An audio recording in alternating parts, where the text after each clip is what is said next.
message de ce soir est titré « Une étape très fragile pour l'humanité ». Une étape très fragile pour l'humanité. Mes sœurs bien-aimées, mesdames, messieurs, la fragilité fait appel à la prudence. Nous sommes d'accord? La fragilité fait appel à la prudence. Et quand nous savons que la zone est fragile, nous faisons attention. Nous marchons avec précaution, prudence. Voilà pourquoi ce soir, j'estime que chacun de nous ici présents, ceux qui écoutent à travers la radio, l'Internet, a intérêt de comprendre le message de ce soir. Parce que ça fait appel à la prudence. Je regarde avec tristesse le christianisme quand les membres d'Église pensent qu'ils peuvent être sauvés sans la prudence, sans la précaution. Ce soir, frères et sœurs bien-aimés, une étape très fragile pour l'humanité. Ces versets, vous ne les connaissez par cœur déjà.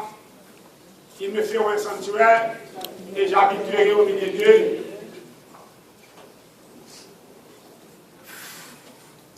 Daniel 8, verset 14, dit quoi? Il veut dire que quand ce soir il matin, le sanctuaire sera purifié. Pourquoi ce verset? Quel est l'intérêt théologique de ce verset? Au verset 13, hier, nous avons vu que la petite corne a renversé le sanctuaire. La petite corne avait piétiné le sanctuaire. Et le maître du sanctuaire, l'Éternel des armées, a fixé une date précise pour que le sanctuaire soit purifié. C'est ce que j'appelle dans la théologie le relèvement de la vérité. Le relèvement de la vérité. Les sœurs, mesdames et messieurs, 2300 soirs, puis le sanctuaire sera purifié. Pour ceux qui connaissent ce verset, la Bible plus ou moins, ils savent que cette chaîne prophétique, c'est la plus grande chaîne prophétique de la Bible, qui commence en 457 avec le roi Artaxerxès et qui prend fin en 1944 avec un groupe qui proclame la loi de Dieu, l'observation des commandements de Dieu, l'observation du sabbat. Je ne vais pas m'arrêter sur cette théorie, je voudrais aller plus vite pour vous faire comprendre cette étape fragilisée de la vie de l'humanité. Ce soir, Hébreux chapitre 8, verset 1 et 2 dit quoi? Le point capital de ce qui vient d'être dit, c'est que nous avons un tel souverain sacrificateur qui est assis à la droite du trône de la majesté dans les cieux. Verset 2. Comme ministre du sanctuaire et du véritable tabernacle qui a été dressé par le Seigneur et non par un homme. Comme ministre du, je n'entends pas, comme ministre du sanctuaire et du véritable tabernacle qui a été dressé par le Seigneur et non par un homme. Ce soir, nous voyons un aspect important, le sanctuaire dressé par l'Éternel lui-même et non par un homme. Mes sœurs, mesdames et messieurs, Hébreux 9, verset 24 dit, car Christ n'est pas entré dans le sanctuaire tel que les hommes en imitant du véritable, mais il est entré dans le ciel même afin de comparaître maintenant pour nous devant la face de Dieu. Mes sœurs, mesdames et messieurs, le sanctuaire, c'est une image très profonde. Le péché a tout souillé. Le péché a tout souillé. Le péché a tout souillé. Et je voudrais dire une chose ce soir. Le péché a commencé dans le ciel. Le péché a mis le doute de la tête des anges, il nous faut une purification du sanctuaire. 2000 fois ce soir et matin, lui, le sanctuaire sera purifié. Frères et sœurs, mesdames, voilà pourquoi Christ n'est pas entré dans le sanctuaire fait de d'hommes en imitant du véritable, mais il est entré dans le ciel même afin de comparaître maintenant pour nous devant la face de Dieu. Écoutez, Hébreux chapitre 9, versets 6, 7, et 11 et 12, lisez-moi.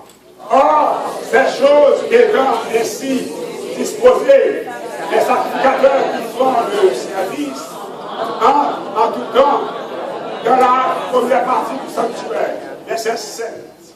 Et maintenant seulement, le souverain sacrificateur se entre une fois par an, non censé apporter le sang qu'il offre pour lui-même et pour les péchés du peuple. Le livre des Hébreux nous apporte des détails sur le sanctuaire. Il nous dit que le sanctuaire avait deux pièces. La première et la seconde. Deux pièces. La première, c'est ce que nous appelons les lieux saints. Et la seconde, les lieux très saints. On nous dit que le souverain sacrificateur entre une fois l'an, une fois par année, il entre dans les lieux très saints. Si j'ai des bons élèves ce soir, l'élève de mon auditoire n'est pas fixe, je ne peux pas passer cet examen. Mais dans la première pièce, nous trouvons quoi? Le chandelier, la table et l'autel des parfums. Dans les pièces, qu'est-ce qu'on trouve? L'arche de l'alliance, le propitiatoire, et à l'intérieur, nous avons les deux tables, deux pierres, gargots. Où est les fondeurs? Gargots. Mais on nous dit que dans cette seconde pièce, le souverain sacrificateur entre seulement une fois par année. Ce soir, frères et sœurs bien-aimés, je voulais vous inviter à comprendre.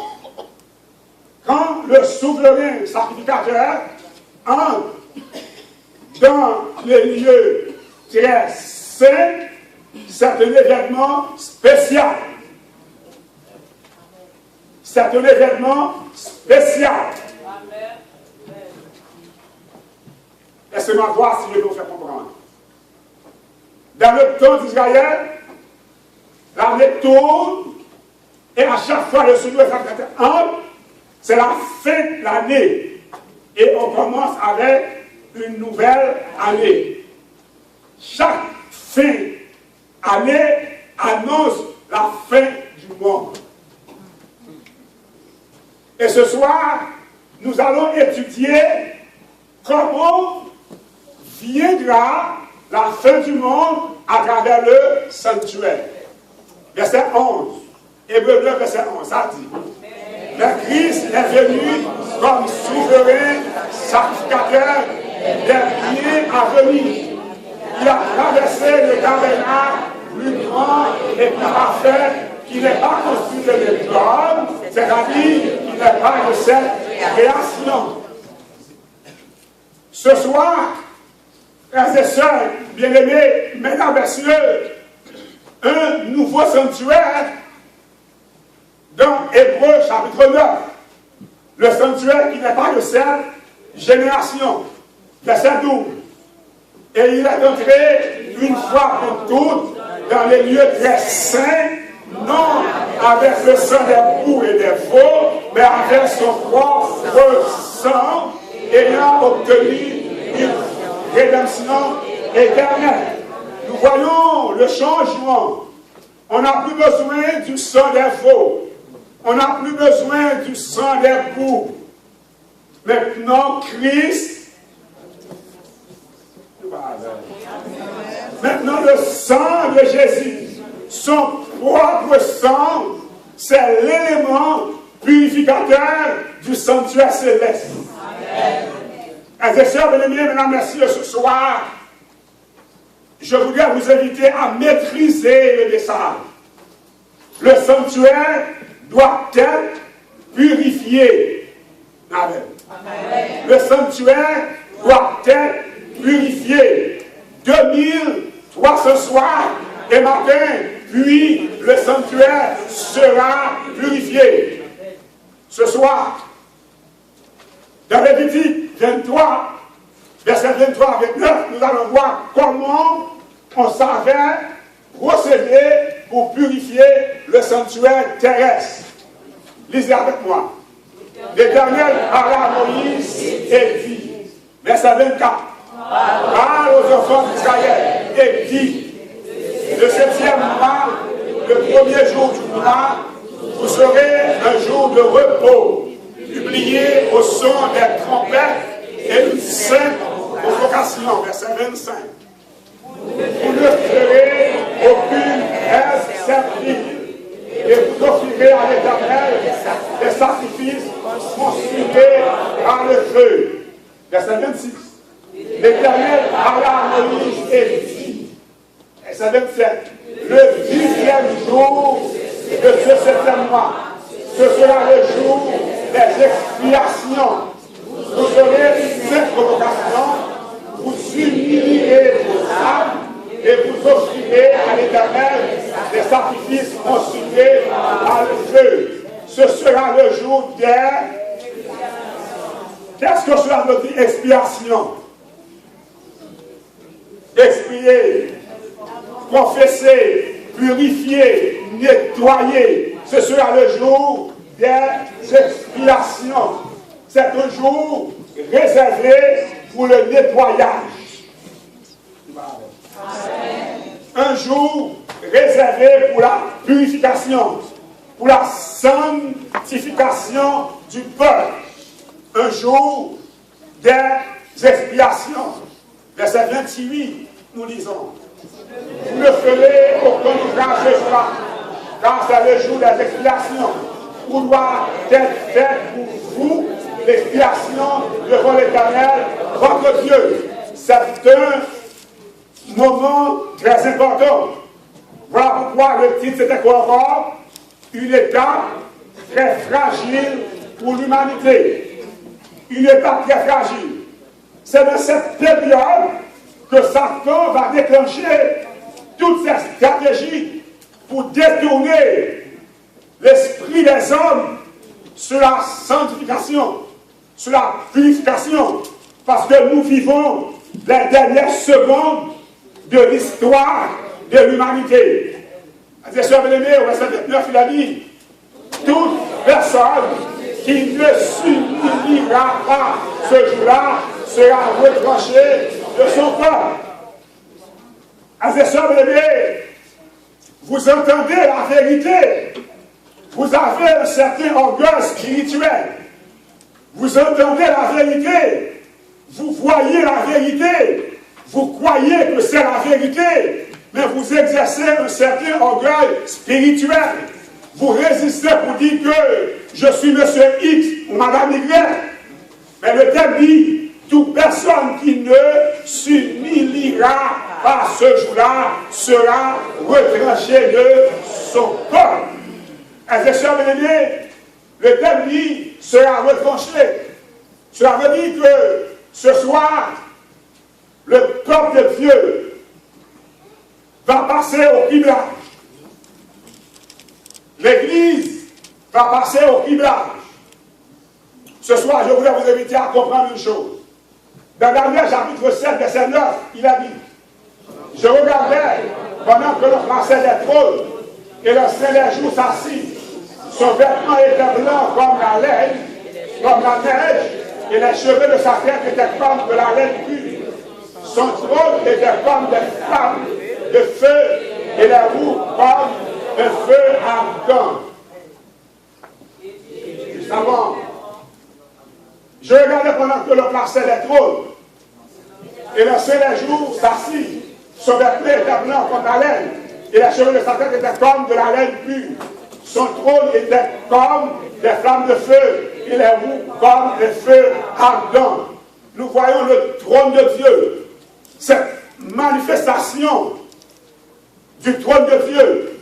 Mais l'Apocalypse nous dit, Apocalypse 2, verset 12, et je vis les morts, les grands et les petits, qui se tenaient devant le trône, des livres furent ouverts. Et un livre fut ouvert, celui qui est le livre de vie. Et les morts furent jugés selon les œuvres, d'après ce qui était écrit dans ces livres. Frères et sœurs bien-aimés, le trône de Dieu est annoncé, et c'est le temps du jugement. Le texte dit que des livres furent ouverts. Des livres furent ouverts. Ça veut dire que ce n'est pas un seul livre qu'on a dans le ciel. Des livres furent ouverts.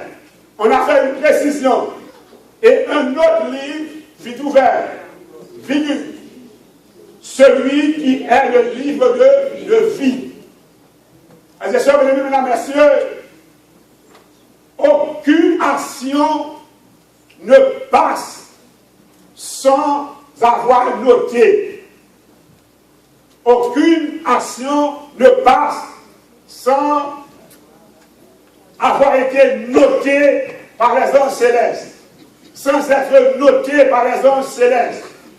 Ce soir, on nous dit que des livres furent ouverts. Cela veut dire que à chaque action posée, un ange fidèle prend note. Vous posez une bonne action, l'ange prend note. Vous posez une mauvaise action, l'ange prend note. Ce qui est plus profond dans ce message, vous posez une bonne action, l'ange prend note, c'est pas fini encore. Mais l'ange va au-delà de l'action. Il prend l'intention de l'action.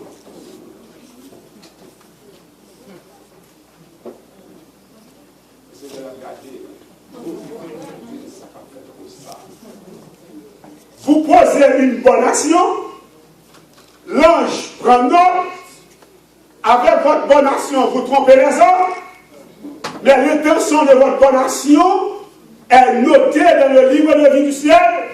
Dans le livre du ciel, je m'excuse, parce que l'ange connaît la raison pour laquelle vous posez cette bonne action. Il sait que ce n'est pas vraiment une bonne action que vous voulez poser, mais c'est pour passer comme une couverture, un échappatoire, pour qu'on voit qu'on est bon chrétien. C'est pour acheter l'église, c'est pour acheter la société, c'est pour acheter le quartier que vous posez la bonne action. Il n'y a rien de spiritualité là-dedans, et l'ange non croit. Alors, je vous dis que quand vous posez des actions, les anges puissants prennent note. Ne jouez pas avec la présence des anges dans votre vie. Des livres, la gestion de l'année fut ouverte. Ça veut dire que la vie des hommes est contrôlée. Je ne peux pas m'oser de vivre comme je veux.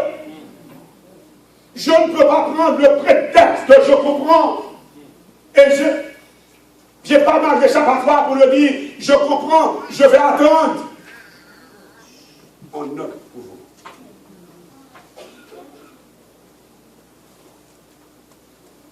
Mesdames et messieurs, ce soir, je voudrais vous inviter à prendre au sérieux cette période. Une étape très fragile pour l'humanité. On dit que les morts furent jugés selon leurs œuvres, d'après ce qui était écrit dans ces livres. Il y a ce qu'on appelle des livres de souvenirs, des livres de péché, des livres, le livre de vie. Quand vous faites une bonne chose, on note pour vous dans le livre de souvenirs. Quand vous piétinez la parole de Dieu, on note pour vous dans le livre de péché. Et après avoir fait la balance, on met votre nom dans le livre de vie pour être sauvé pour l'éternité. Ce soir, frères et sœurs bien-aimés, le message de ce soir va vous apprendre comment Dieu procède. Fait la balance. C'est le jugement. Nous sommes ensemble? Le jugement. 2300 soirs et matin, puis le sanctuaire sera purifié. Cela veut dire que si on parle de la purification, le sanctuaire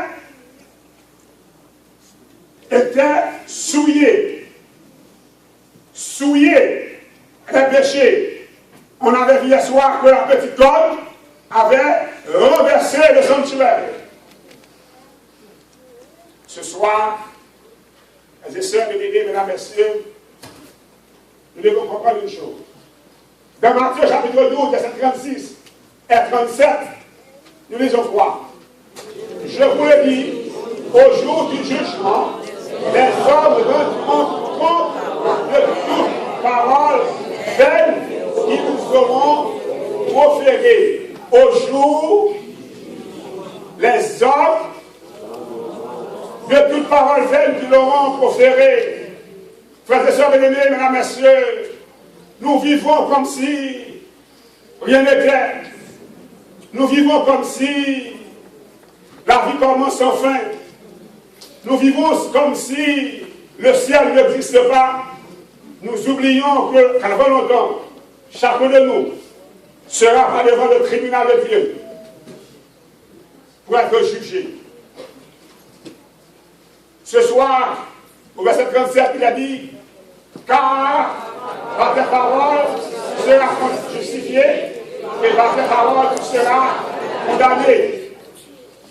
Le jugement est annoncé. Nous vivons une période très fragile. Lisez-vous voir.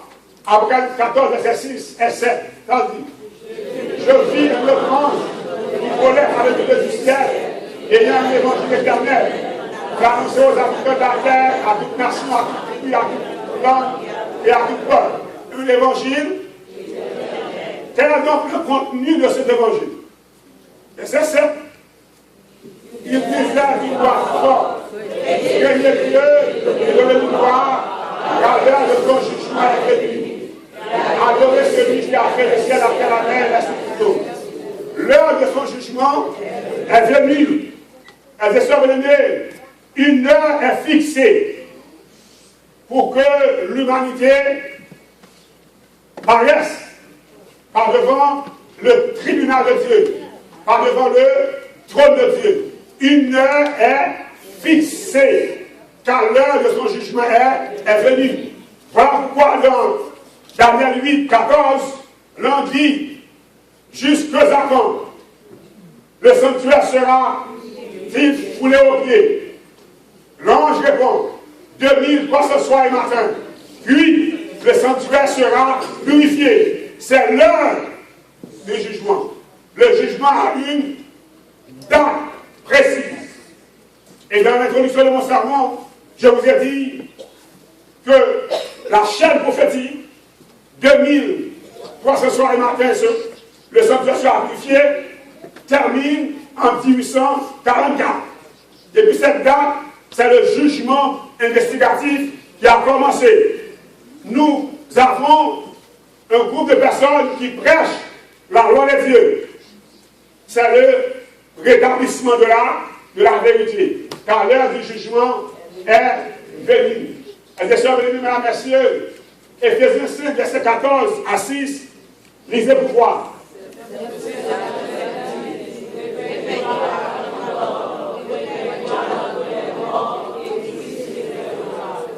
C'est pour cela qu'il a dit quoi? Réveille-toi, toi qui dors. Réveille-toi, toi qui dors. Et sœurs, mesdames et messieurs, ce soir, nous devons nous réveiller. Nous devons nous réveiller. On ne peut pas être comme on est, comme si rien n'était. Les éléments de chaque jour nous disent que nous vivons les dernières secondes de l'histoire. Ça ne vous dit rien de voir que les hommes les plus civilisés du monde volent le mariage de deux êtres. Ça ne vous dit rien. Ça ne vous dit rien, frères et sœurs aimés, de voir l'abomination honorée. Ça ne vous dit rien de voir l'immoralité honorée. Ça ne vous dit rien, frères et sœurs bien-aimés, de voir une jeunesse qui préfère l'immoralité que la moralité. Ça ne vous dit rien.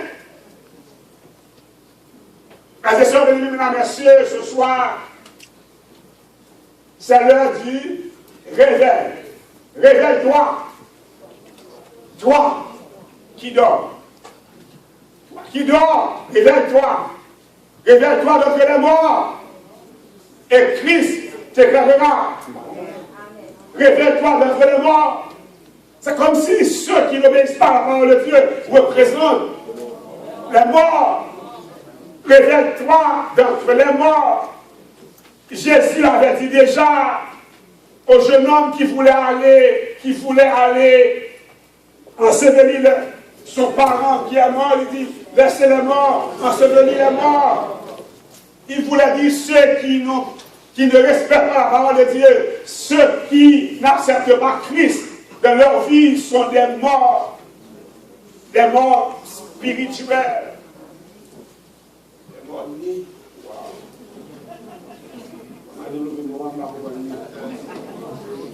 Des morts nés, c'est bon. Relève-toi d'entre les morts et Christ t'éclairera.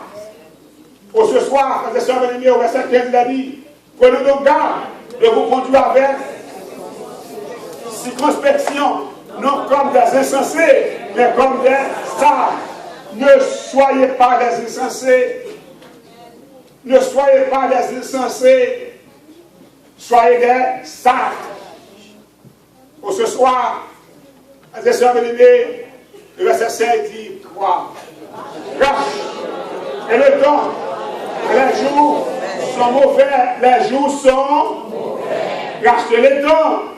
Frères et sœurs bien-aimés, mesdames et messieurs, ce soir, nous traversons une période fragile. Une période fragile. Nous traversons une tunnel. Vous devez faire quoi? Réduire la vitesse. Ce soir, frères et sœurs bien-aimés, la Bible nous dit, rachetez les temps car les jours sont mauvais. Psaume 96, verset 13, dit quoi? Devant l'Éternel, car il vient pour juger la terre. Il jugera le monde avec justice et les peuples selon. Qu'est-ce que cela veut dire, fidélité? Loyauté, justice. Mais non, je voulais expliquer, ça veut dire quoi, fidélité? Quand on est fidèle, on fait exactement ce qu'on donne à faire. Si vous allez à gauche, pas vrai? Est-ce que je peux dire que c'est à droite que vous allez? À ce moment-là, je suis fidèle. Si vous voulez aller en enfer, est-ce que Dieu peut vous envoyer au paradis? Parce qu'il est fidèle.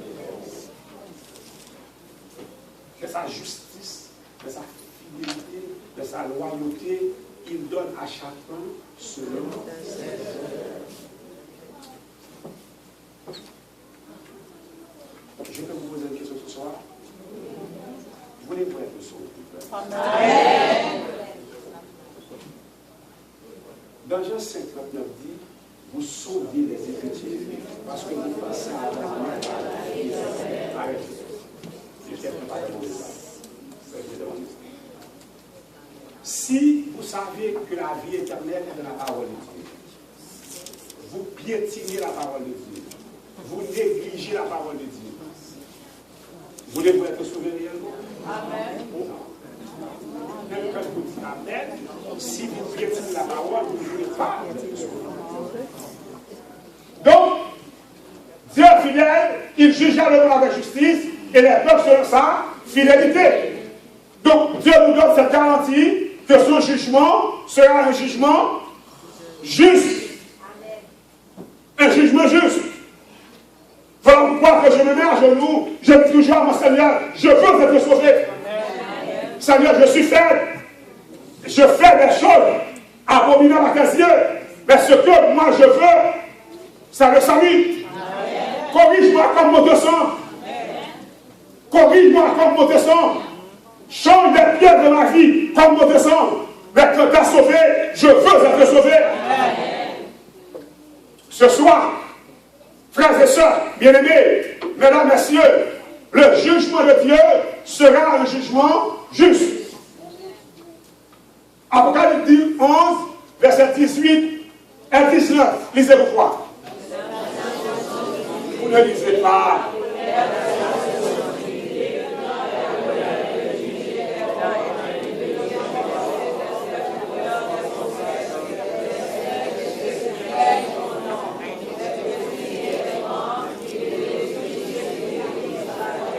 Le texte m'intéresse.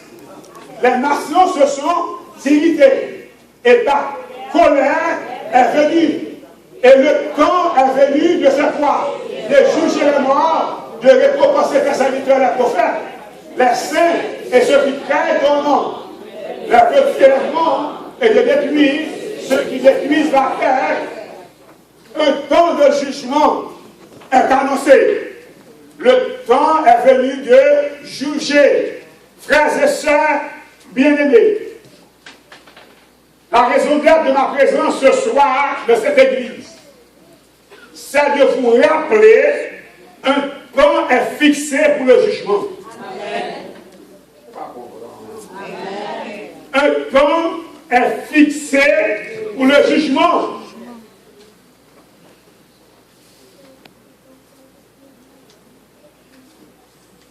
Il y a des criminels qui font des crimes qui sont tellement intelligents, on ne peut pas les découvrir.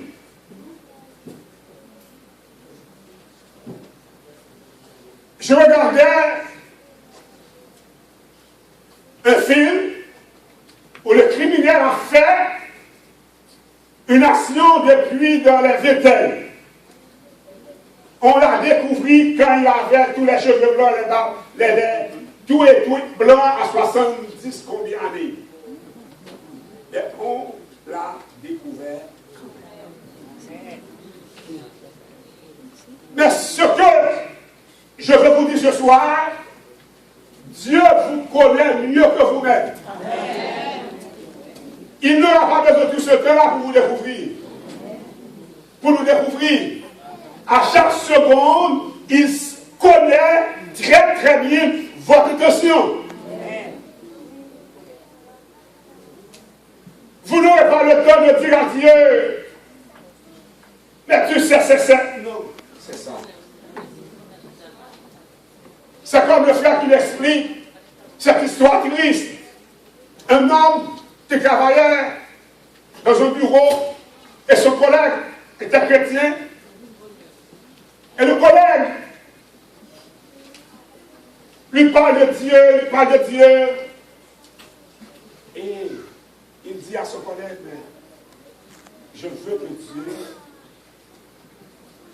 vienne me dire lui-même pourquoi il a accepté Adam et Ève pour pécher.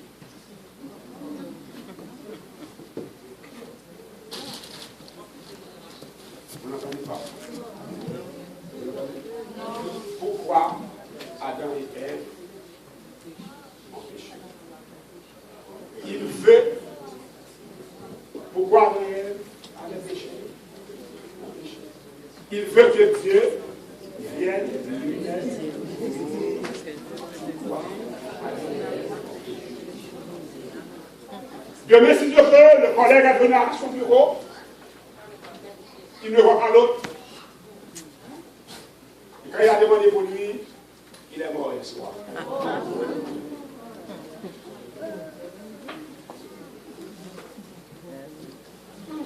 Parfois, nous allons tellement loin, dans notre vie étant, la porte de la grâce est fermée. Nous sommes tellement intellectuels, nous avons tellement de diplômes, nous avons la connaissance au-dessus de celle de Dieu. Dans notre existence même, la porte de la grâce est fermée. Nous avons des questions philosophiques tellement bien fondées, bien basées, nous savons qu'aucun théologien, qu'aucun chrétien ne peut nous déraciner.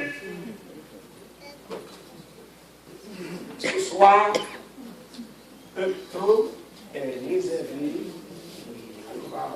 Un temps est réservé pour le jugement. C'est le relèvement de la vérité. C'est le relèvement de la vérité. Au verset 19, nous allons voir ce texte que je lis déjà ici. Et le temps de Dieu dans le ciel fut ouvert. Et là, de son adresse apparut dans son temple. Et il y a eu des éclairs, des voix, des tonnerres, un tremblement de terre et une forte grêle. Ça veut dire que le temps du jugement, ça marche avec l'âge de l'alliance.